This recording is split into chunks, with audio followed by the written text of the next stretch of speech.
और देखिए मुख्यालय के अंदर प्रधानमंत्री दाखिल हो चुके हैं, साथ में अमित शाह, जेपी नड्डा उनके साथ मौजूद है। थोड़ी सी देर में ही प्रधानमंत्री का संबोधन होगा अपने कार्यकर्ताओं के लिए।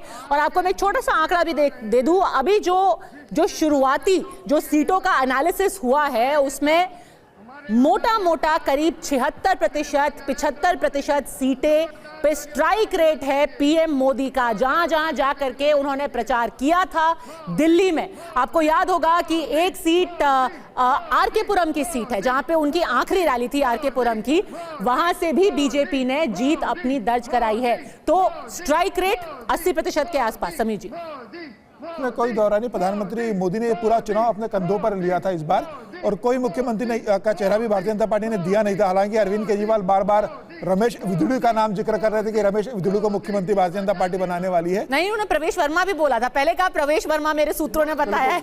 प्रवेश वर्मा ने क्लैरिफिकेशन किया, फिर उन्होंने कहा रमेश विधुड़ी है, फिर उनको पीसी करनी पड़ी। फिर अरविंद केजरीवाल चाहते थे कि भाई दिल्ली में कोई चेहरा दे जिससे उनकी तुलना अरविंद केजरीवाल के उस नेता से हो, लेकिन भारतीय जनता पार्टी ने कोई चेहरा नहीं दिया। प्रधानमंत्री मोदी के नाम पर चुनाव लड़ा गया। तो संगठन और संघ, इस बार राष्ट्रीय सेवक संघ ने भी जमीनी स्तर पर जिस तरीके से काम किया है, मुझे लग रहा है वो बहुत काबिल तारीफ है। संगठन ने पूरी ताकत जो कि उनको लगा कि ये इस बार एक गोल्डन अपॉर्चुनिटी है अरविंद केजरीवाल के खिलाफ, कि शीश महल की नाराजगी है उनके खिलाफ, यमुना सफाई न करने की नाराजगी है, सड़कों की जो समस्या है वो नाराजगी है। और अरविंद केजरीवाल लिकर केस में जिस तरीके से जेल में गए, मुख्यमंत्री पद से आपने इस्तीफा नहीं दिया, तो मुझे लग रहा है ये सब बातें, करप्शन के जो आरोप लगे, तो लोगों को लगा कि भाई अरविंद केजरीवाल भी अब उसी राजनीति में रंग गए जिस राजनीति को खत्म करने की बात अरविंद केजरीवाल कहकर राजनीति में आए थे। जब उन्हें वही राजनीति करना है तो उससे बेहतर विकल्प अगर हमारे पास उपलब्ध हो तो हम वहां जाएंगे। और इसीलिए जनता का 10% वोट अगर टूट रहा है किसी अरविंद केजरीवाल का, अरविंद केजरीवाल खुद अपनी सीट से अगर हार रहे हैं, तो ये बता रहा है कि जनता के अंदर किस तरीके से एक भरोसा टूटा है आम आदमी पार्टी का। गया हुआ भरोसा लौट कर आना बहुत मुश्किल है, क्योंकि जनता ने बहुत लंबे समय आप पे भरोसा किया था, प्रचंड बहुमत दिया था। और बड़े टाइम से ये कहा जाता था कि एक छोटा मोदी मॉडल यहाँ दिल्ली में इस्तेमाल किया जा रहा है। अब दिल्ली के लोग कह रहे हैं जब मोदी ही हैं तो फिर छोटा मोदी क्यों? शाहनवाज जी, पर आम आदमी पार्टी कह रही है कम से कम उन्होंने इतना तो आपको मजबूर कर ही दिया ना कि हमारी पिच पर आकर के आप खेलें। अब हमारे सारे जो इश्यूज थे, आम आदमी पार्टी के सारे जो मुद्दे थे, अब वो होंगे पूरे, बट आप पूरे करेंगे। नहीं, हमने उनके पिच पर नहीं खेला, हमने अपने पिच पे खेला। पिच हमने बनाई, ठीक है, पिच में जो चीज़ें लगती हैं वो हमने उसमें लगाने का काम किया, उसमें कहीं से भी हमने कोई कसर नहीं छोड़ी। और हम लोगों ने मुद्दे भी अपने बनाए, हमने अपने पिच पे उनको खेलने को मजबूर किया। और यही वजह है कि हमने ये भी कहा कि कोई ऐसी चीज़ कम नहीं होगी, बल्कि हम और चीज़ वैल्यू ऐड करेंगे। तो हमारा जो प्रोडक्ट था वो वैल्यू एडेड प्रोडक्ट था, उस पर लोगों ने भरोसा किया, और यही है कि मोदी जी के नाम पर हम जीते हैं।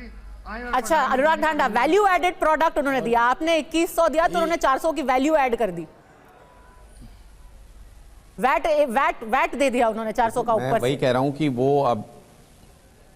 वो निश्चित तौर पर वो दिल्ली के लोगों को अभी देखना है कि कितना, जिन उम्मीदों पर वोट लिया है भारतीय जनता पार्टी ने, उसको किस हद तक पूरा करेंगे।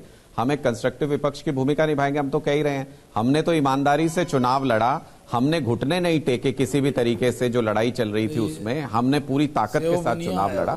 जो जनमत है, जो जनता का आदेश है, उसको स्वीकार करते हैं। आप मान रहे हैं गुस्सा था, मान रहे हैं कि गुस्सा बहुत था।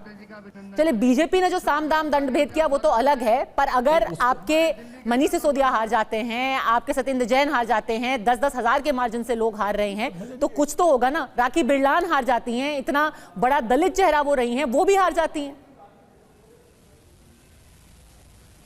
नहीं, देखिए, जब हम लोग दिल्ली में सत्ता में आए थे तो आपने देखा था कि किस तरीके से रूट आउट हो गए थे पूरी तरह से कांग्रेस पार्टी जो उस वक्त सत्ता में थी। हमारे साथ उस तरीके का व्यवहार लोगों का नजर नहीं आया है। वोट परसेंटेज में गिरावट जरूर है, लेकिन रूट आउट हो गए हो, हमारे नेता 20-20 हजार वोट से हार रहे हो, इस तरीके की स्थिति नहीं है। हमारी सीनियर लीडरशिप बहुत थिन मार्जिन से कई जगहों पे चुनाव लूज किया है। तो मैं फिर कह रहा हूं कि ये हमारे इंट्रोस्पेक्ट करने की चीज है, और हम इसको लेके सीरियस हैं, हम इस पे करेंगे काम कि क्या कारण रहे, किन वजहों से। मनीष जी का मार्जिन भले से ही छोटा रहा हो, मनीष जी का मार्जिन भले से ही छोटा रहा हो, अरविंद जी का मार्जिन तो मेरे ख्याल से कितना, 2-3 हजार का मार्जिन है, 3,500 से 3,500 का मार्जिन है, जो कि नई दिल्ली सीट के लिए, जहां से वो मुख्यमंत्री रहे हैं, ठीक ठाक मार्जिन है। माननीय प्रधानमंत्री जी का अभिनंदन तो कर ही रहे हैं। देखिए, देखिए, शीला दीक्षित जी को जब दिल्ली में हराया था अरविंद केजरीवाल जी ने, तो 20,000 वोटों से हराया था। पिछली बार भी जब चुनाव जीते थे तो 20,000 वोटों से चुनाव जीते थे, 17-18,000 वोटों से। तो मुझे लगता है कि कोई बड़े मार्जिन ये होते हैं। अब आतिशी जी कम मार्जिन से चुनाव जीती हैं, तो सौरभ भारद्वाज भी कम ही मार्जिन से चुनाव हारे हैं। 4,000 इस वोटों तरीके से का हारे बहुत हैं, क्लोज कॉन्टेस्ट रहा है। सौरभ भारद्वाज 4,000 से हारे हैं, आतिशी जी शायद 969 से जीती है। मैं यही कह रहा हूँ।